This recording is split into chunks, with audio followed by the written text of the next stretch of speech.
Ce que j'aime le plus dans les intelligences artificielles, c'est le gain de temps quotidien. Et je vous dis pas ça juste pour vous vendre l'IA une énième fois, parce que ça sert à rien, mais simplement parce que j'utilise les IA quotidiennement, et honnêtement, je sais pas comment je ferais sans aujourd'hui. Alors, aujourd'hui, je ne vais pas coder, je vais vous parler simplement et vous présenter un outil que j'utilise tous les jours, c'est Perplexity. Alors Perplexity, c'est assez simple à comprendre. Vous connaissez Google, qui est un moteur de recherche. Perplexity, c'est un moteur de recherche connecté à ChatGPT. En gros, c'est comme si ChatGPT ou d'autres, parce qu'il n'y a pas que ChatGPT, on va en parler, mais c'est un peu comme si les intelligences artificielles telles que ChatGPT étaient directement liées à un moteur de recherche comme Google.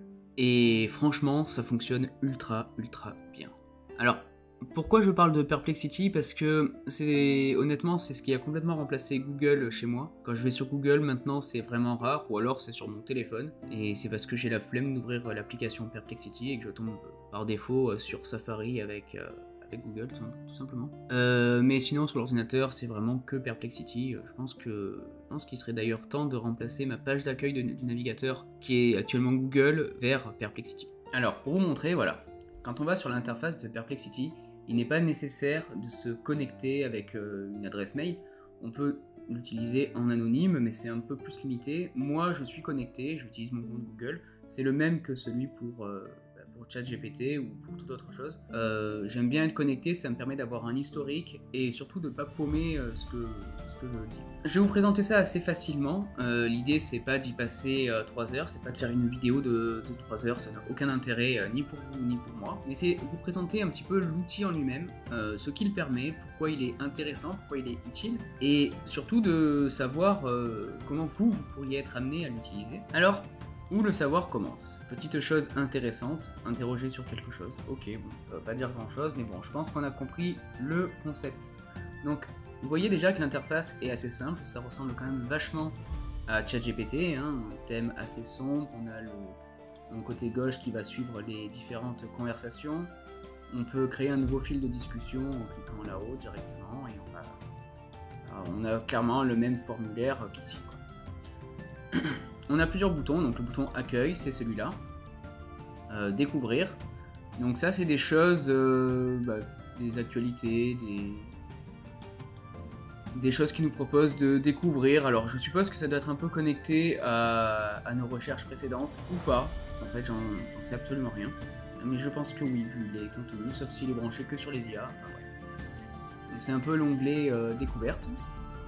Et bibliothèque, là c'est toutes les recherches que vous avez déjà faites, et vous voyez que j'utilise ça depuis un petit moment. Alors, revenons sur cette page-là. Que va-t-on pouvoir lui demander? Alors, j'aimerais lui demander un truc assez simple. Et là, on va voir ce qu'il se passe. On va voir qu'en fait, il va chercher sur internet, et il va nous donner une réponse. Il va nous citer déjà les sources, donc ça c'est plutôt utile. Il va nous donner une vidéo ou deux, donc là on voit Ludo Salen d'ailleurs. S'il passe sur cette vidéo, on lui fait un petit coucou. On peut rechercher des images, rechercher des vidéos, générer une image, alors ça c'est pour les pros uniquement, à partir de cette recherche et de la réponse. Et au niveau de la réponse, Perplexity et Google sont deux moteurs de recherche qui diffèrent principalement par leur approche et leur fonctionnalité. Et là il nous fait un comparatif, donc Perplexity, intelligence artificielle, basée sur GPT-4 et Claude 2. Alors ça c'est intéressant, c'est ce que je vous disais au début. Voilà, donc absence de publicité, interface utilisateur épurée, intuitive, réponse sourcée, effectivement il donne les sources comme il le précise juste en haut, et accès aux informations récentes. Donc Perplexity accède au web en temps réel. Perplexity accède au web en temps réel, ce qui lui permet de fournir des informations actualisées. Donc ça c'est plutôt cool. Et on voit que de temps en temps il ajoute des petits 1, des petits 3, etc. Et là ce qui est plutôt pertinent, c'est que c'est ses sources, c'est les sources qu'il va nous redonner à chaque fois. Donc à chaque fois qu'il nous donne une information, il nous donne la source. Ça, ChatGPT ne le fait pas. C'est bien dommage d'ailleurs, en tout cas il ne le fait pas aujourd'hui, peut-être qu'il le fera bientôt. Google, donc recherche traditionnelle, Google utilise un algorithme de recherche pour indexer et classer les pages web. En résumé, Perplexity se distingue par son approche conversationnelle et personnalisée sans publicité, tandis que Google reste dominant grâce à son écosystème étendu et sa capacité à générer du trafic web. Alors, c'est deux choses très différentes. Est-ce que l'un est meilleur que l'autre? Non, c'est juste pas les mêmes usages. Mais l'idée est intéressante de se dire, ok, j'ai l'impression que Perplexity ne pourrait pas exister sans Google. Je sais pas, je pense que la majorité de ces résultats proviennent de Google Search. Mais en même temps, si Google ne va pas à fond dans l'intelligence artificielle, Perplexity va largement lui passer devant. Alors, c'est cool, on a eu une réponse. Bah, c'est bien, c'est sympa. Et qu'est-ce qu'on voit plus bas? Plus bas, on voit continuer à explorer. Donc, quels sont les avantages de Perplexity par rapport à Google? Comment Perplexity utilise l'intelligence artificielle pour améliorer les recherches, etc., etc. Et il y a aussi la barre de recherche. Et là-dessus, ce qui devient très intéressant, je trouve, c'est qu'on peut répondre, mais on peut approfondir la recherche. Hier, j'ai fait une recherche que j'ai trouvée super intéressante. Alors, là, ce qui va être intéressant comme réponse, c'est qu'il va me dire en gros que oui, c'est possible d'utiliser un SSD de type M2 en utilisant un connecteur SATA avec un adaptateur. Mais ce qui est intéressant, c'est que si je lui dis oui, je suis d'accord que je peux le faire, mais par contre, ça n'a aucun intérêt, il m'explique, effectivement, je comprends le raisonnement, vous avez raison de vouloir optimiser les performances, cependant, voici quelques points importants à considérer. Il m'explique tout. Et en résumé, pour ce modèle spécifique, un SSD M2 n'apporterait pas d'avantage en termes de performance en raison des limitations matérielles existantes. Un SSD SATA 2,5 pouces reste la meilleure option pour optimiser les performances de votre machine. En gros, c'est assez simple, je lui demande si c'est possible. Et il me dit oui, effectivement, c'est possible, parce qu'en fait, il répond à ma première question, oui, c'est possible, mais il garde le lien en se disant effectivement, ça ne sert à rien. Et je trouve ça super intéressant de se dire, on a vraiment une IA qui va être capable de nous dire, d'être d'accord avec nous, de ne pas être d'accord avec nous, à la limite ça c'est même pas gênant,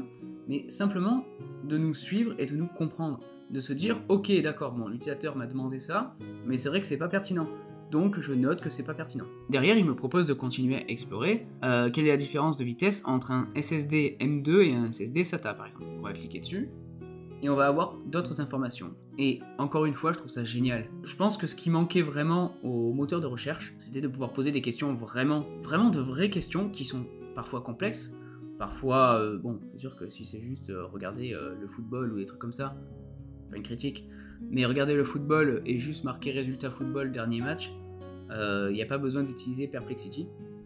Je pense que Google fait largement l'affaire. En revanche, s'il y a des questions plus complexes, qui pourrait être par exemple, alors bon moi j'y connais rien en football, on va voir ce qu'il est capable de faire. Est-ce que si on lui pose des questions vraiment complexes, qui n'est même pas d'ailleurs une question, c'est une affirmation, je lui donne un ordre, et là il me répond, voici quelques recettes végétariennes sans gluten avec le rapport nutritionnel approximatif, évidemment.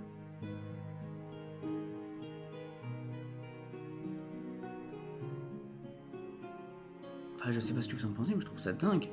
Vous avez un moteur de recherche qui va analyser le trafic en temps réel, va comprendre ce qui est demandé, va pouvoir analyser et rendre une réponse qui est pertinente.